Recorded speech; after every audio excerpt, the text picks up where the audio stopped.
inyo mga kasari, isang maulan na hapon po sa ating lahat. Pero hindi, buong araw na kasing maulan guys. Simula kanina ay umuulan, alas 2 na po, magto 2:30 na ng hapon. So for today's video guys, ang topic natin is about sa ating bagong kakompetensya. So yes po mga kasari, yung umalis po dito, may bago na po ulit na kapalit.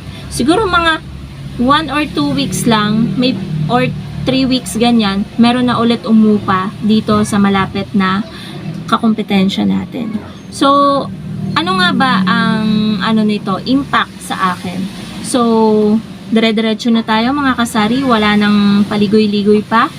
So, wala namang problema po sa akin mga kasari kung may nagtitinda na ulit dyan, kasi dati naman ay may nagtitinda na rin po dyan. So wala naman pong epekto sa sari-sari store natin. Minsan nga is nakakatulong pa kasi kapag wala yung item na hinahanap sa kanila, may mabibili dito sa ating tindahan. Kaya para sa akin guys, wala namang competition na nangyayari. Mas pa nga guys mas bumenta pa yung sari-sari store natin nung nagkaroon ng kakompetensya. Ayun nga. So, meron lang talaga kasing mga tao na parang kinokompetensya ka.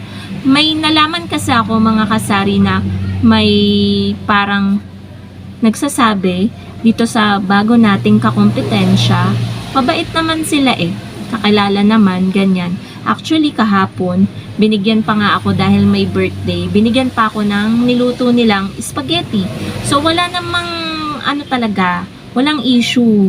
Yung ibang tao lang talaga ang nagbibigay ng issue. And yung taong yun ay may galit sa akin. Matagal na. So, ayun guys, nalaman ko na sinusulsulan nila na itinda lahat ng pwedeng itinda. So, alam ko na ang ibig sabihin nun guys.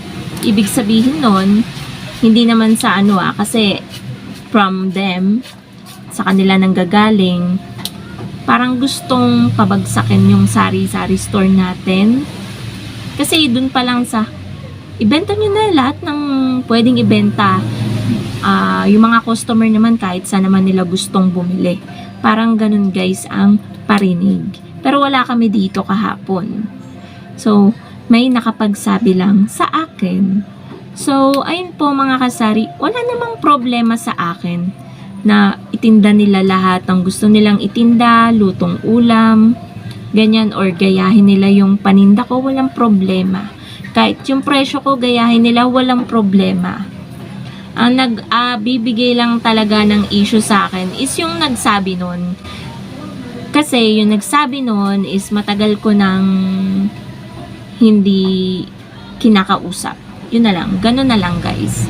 And para sa akin, sa tagal-tagal nang hindi ko kinakausap, nagkaroon ako ng peace of mind. Ganon. Kasi may mga tao talaga na darating lang sa buhay mo, pero hindi nag-i-stay. Parang ganon guys. Kasi kapag nag-stay pa, magiging magulo lang. So, umiwas ka na lang sa gulo.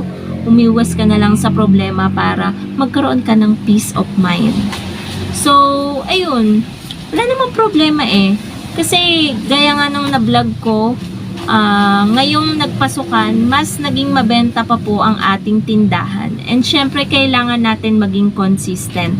Paminsan-minsan, nagsasara tayo. Like, nung isang araw, may overnight tayo. Kahapon lang tayo nakauwi ng mga 12:30. So, wala namang problema doon kung magsara tayo ng maaga ng tindahan at malate tayo ng pagbubukas. Ang mahalaga, nagbukas pa rin ako kahapon at nakamagkano pa rin po ako mga kasari. Ilang oras lang akong nag-open. Mga alas 2, nagbukas na ako. Naligo lang, kumain. Nagbukas na din ako agad and nakamagkano pa rin ako. Siguro sa lahat-lahat baka naka 1.5 pa ako. Meron pang mga nagpa-Gcash, nakamagkano din ako kahapon. So, nag-start kami ng hapon, nakamagkanong kita din ako sa Gcash kahapon, naka 200 plus pa rin ako kahit anong oras na kami nag-open. So, wala naman talagang issue. Wala naman talagang problema kung magkaroon tayo dyan ng kakumpetensya, ganyan. And meron naman kasi ako na wala sila. Meron sila na wala ako. So, like GCash, wala sila. Sila may mga gulay-gulay, ako wala noon. So, wala namang problema dun eh. Kung meron ako na meron din sila, ganyan. Kung gayahin man nila yung paninda ko, magdagdag din sila ng mga delata, mga sabon, mga kape. Wala namang problema eh. Nagmamasid-masid lang ako, nakikita ko ay meron na din silang mga drinks, meron na din silang mga konting delata at kape. Okay lang, kasi hindi mo naman sila pwedeng pagbawalan talaga na, oh, ganyan lang ang itinda nyo kasi meron na ako niyan. Nangungupahan sila mga kasari. Kailangan talaga nilang magdagdag ng ewan ko kung 3K yung upa nila. Kailangan talaga nilang magdagdag ng paninda kasi kung yun at yun lang yung paninda nila, dyan pa nila kukuhanin lahat, nangungupahan pa sila, wala din mangyayari. Kaya magdadagdag talaga sila ng gusto nilang idagdag. Tama nga naman din yung sabi ng nag-uudyok sa kanila. Pero yung nag-uudyok sa kanila, alam ko na ang ibig sabihin nun. Hindi naman sa pagiging kasi alam ko yung diskarte nila. Alam ko. Kaya hindi ako apektado. Hindi kayo magwawagi. Kasi sa dami na ng mga pumwesto dyan, dami ng mga kakompetensya, eto pa rin ang sari-sari store ko. Basta ako nandito, lumalaban ako ng patas, wala akong inaapakan na tao, wala akong kaaway. May ilan na erase na sa buhay natin. Pero, ayun, okay naman ang life natin eh. Contented tayo, nabibili natin yung mga gusto nating bilhin, nakakakain tayo ng mga masasarap, nakakakain tayo ng mga gusto nating, nakakabili tayo ng mga gusto nating bilhin, yung mga needs and wants natin, okay na yun guys. Maging kontento tayo kung ano yung meron tayo. Kasi, kapag hindi tayo kontento mga kasari sa buhay, maghahanap talaga tayo ng, alam nyo na, kailangan maging kontento tayo. And kung may pangarap ka, pagsipagan mo. Nandyan. Hindi yung maninira ka ng tao, mga apa ka ng tao, 'di ba? Mali yun.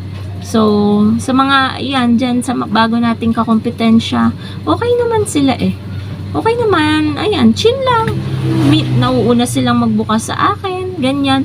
Bumibili sila dito sa akin, nagpapa-Gcash dito sa akin, nagpapa-load. So, wala namang problema. Walang problema guys kung magkaroon tayo ng malapit na kakompetensya sa ating sari-sari store. Kasi okay naman yung sales natin ngayon. Kahit na maulan, kahit papano, may bumibili. Hindi tayo nabubokya.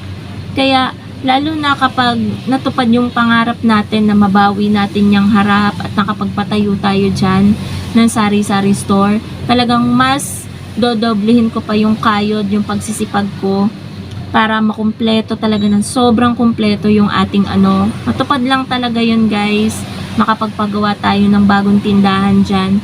So talagang kontento na talaga ako kasi yun guys yung pinakapangarap ko, yung goal ko talaga, bukod sa matapos yung bahay, makumpleto, ma-finish, ganyan, yun na lang talaga, the rest of my life, yun na lang talaga yung dreams natin, yung pangarap natin.